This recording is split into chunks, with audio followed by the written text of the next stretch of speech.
Chapter 2: The Turbulent Teenage Years.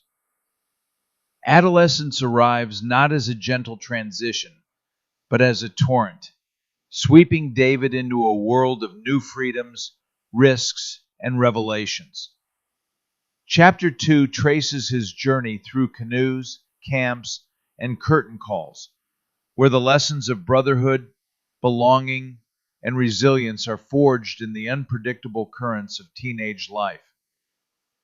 Through triumphs and turbulence, David begins to discover the person he is becoming, shaped by both the shadows and the light of these formative years. Connie, Kari, and the Collapse. Final exam of the soul. 10th grade wasn't just about grades, weed, or hustles. It was about Kari and Connie, the twin gravitational forces of my sophomore orbit. When you're 14 and searching for identity, for belonging, for something that feels like destiny, certain people become planets, large, magnetic, impossible to ignore. The girls who define the year. Kari DeCarlo was fire wrapped in ice, a cheerleader's shine, Peggy Fleming's elegance, Phoebe Cates' smirk and hair with a Cahoe's edge. She was the kind of girl 1970s boys were raised to worship, equal parts dream and danger. She wielded beauty the way boys wielded bravado, a weapon polished by the era's expectations. She knew her power, and she used it. Every smirk from her felt like an invitation. Every jab felt like a test. Every cruel joke felt like permission to hope.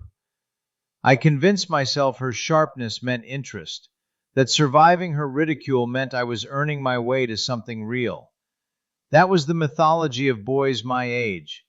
We were taught to chase the girls who hurt us because we thought the hurt meant heat.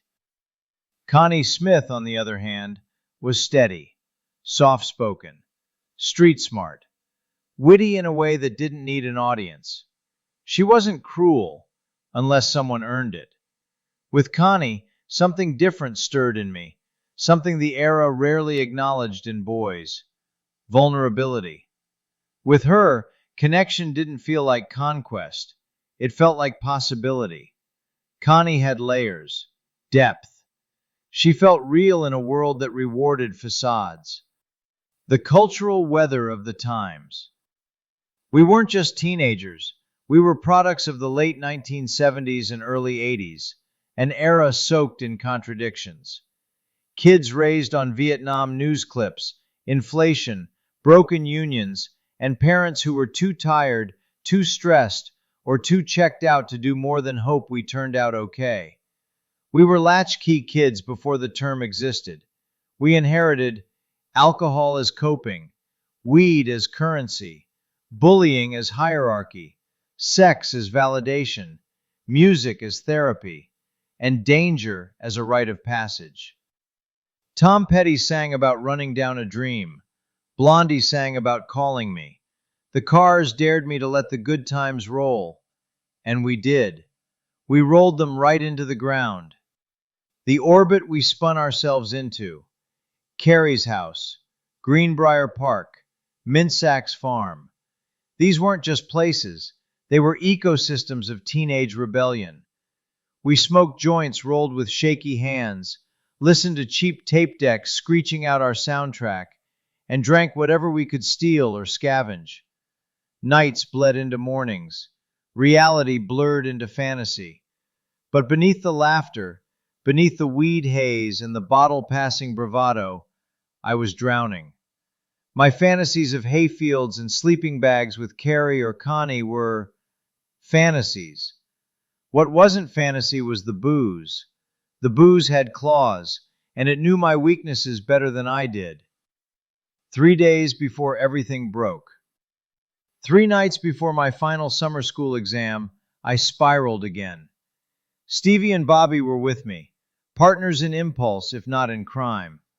Bobby had good news, which in our generational dialect meant trouble dressed as opportunity. A family was out of town. Their basement window was unlocked. Inside waited a fully stocked bar. We didn't hesitate. Kids like us never did. We were raised on risk, trained to act first and regret later. I crawled through the window while they stood lookout. My heart wasn't pounding from fear. It was pounding from anticipation. The clink of the bottles felt like victory. Whiskey, brandy, vodka, scotch, gin. 5 trophies of my decline. We smuggled them out like bandits and buried them behind Kari's house. A teenage treasure cache waiting to be dug up and devoured. For them, it was a score. For me, it was validation. Proof that I could supply, impress, belong, that I was still coach. But the truth? Every bottle was its own countdown, every swallow its own confession. What I wanted versus what I had. What I wanted, Connie's steadiness, Kari's fire, a real place in their orbit. What I had, addiction creeping into my bones, paranoia breeding like mold, a reputation I didn't know how to sustain. And what I feared, that everything I'd built was nothing more than smoke and teenage mythology, was becoming impossible to ignore. The final exam of the soul. This wasn't just another summer. This wasn't just another drunken mistake or another coach story for the halls. This was an ultimatum from somewhere deep inside me, a warning shot, a crossroads. The test wasn't on paper. It wasn't in a classroom.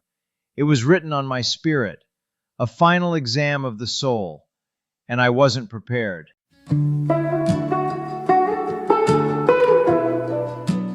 Generational analysis sidebar.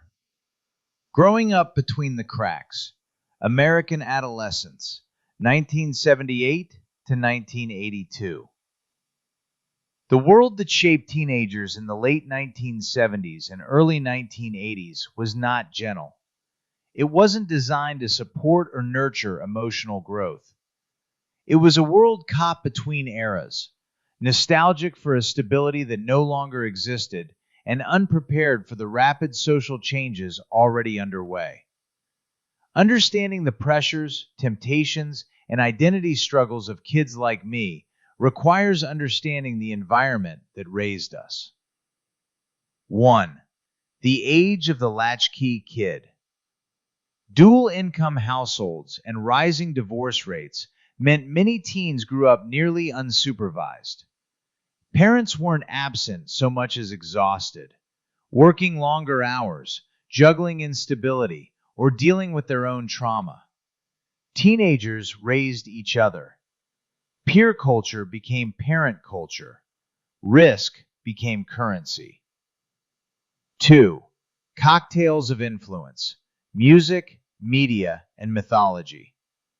First generation raised entirely with televised war, scandal, and rebellion. Vietnam reruns, Watergate, and nightly crime reports created a background hum of distrust. Music wasn't just a soundtrack, it was instruction. Tom Petty, The Cars, Blondie, Zeppelin, Aerosmith, Pink Floyd. Songs taught us how to rebel, how to feel, how to numb. 3. Substances as social glue. Booze and weed were icebreakers, coping tools, identity markers, and tickets into social circles. Alcohol was everywhere.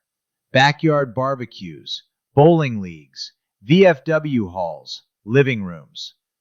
The slide from experimentation to self-medication was almost invisible. 4. Violence as hierarchy. Schoolyard violence was normalized, not addressed. Boys were taught, don't cry, don't complain, don't show fear or weakness. A punch in the arm was a right. A nickname was a brand. Once you wore a brand like Coach, you had to defend it. 5.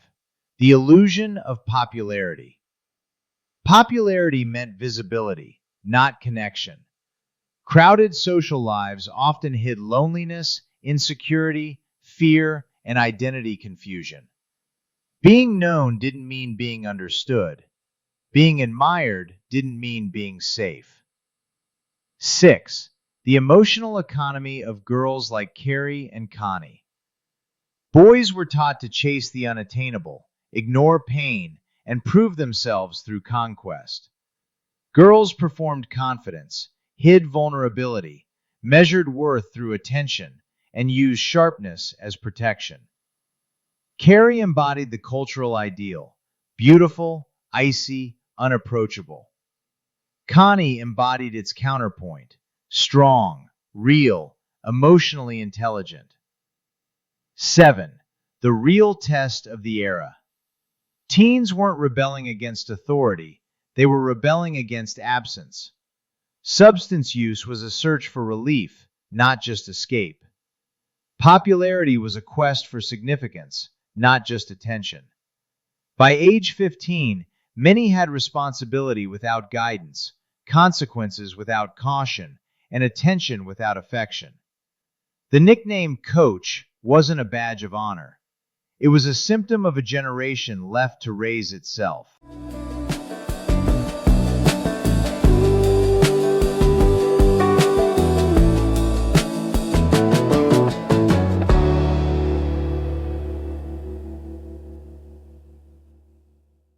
Thank you for spending this time with me, the Pussycat Wizard. These moments we share, whether in shadows or in light, are threads in a much larger story, one I'm honored to tell with you beside me. As always, the journey continues. The next chapter subsection is waiting, and I'd be honored if you'd walk with me a little further down this road. Until then, keep the wonder alive, and I'll see you in the next episode of Little Did I Know.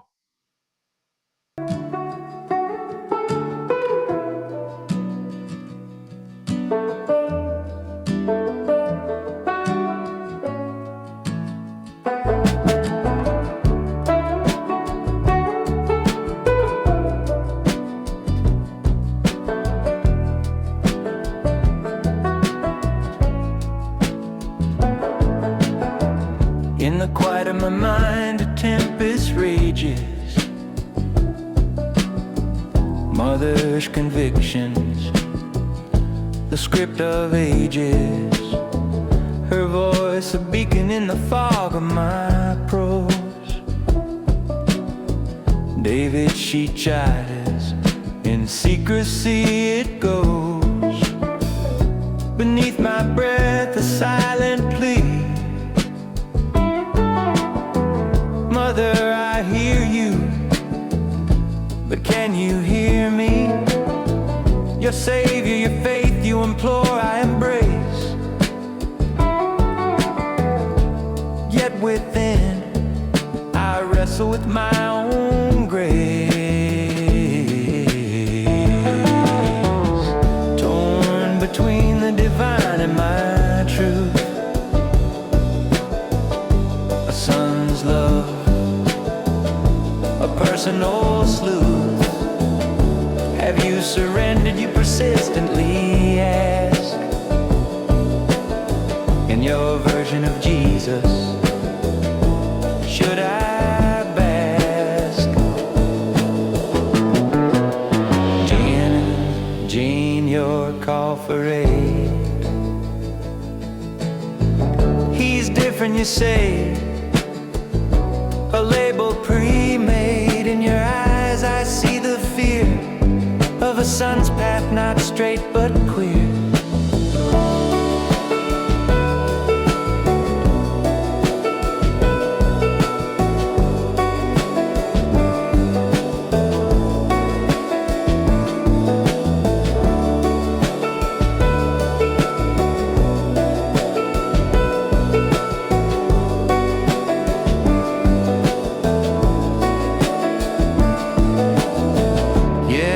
I stand at the crossroads of self.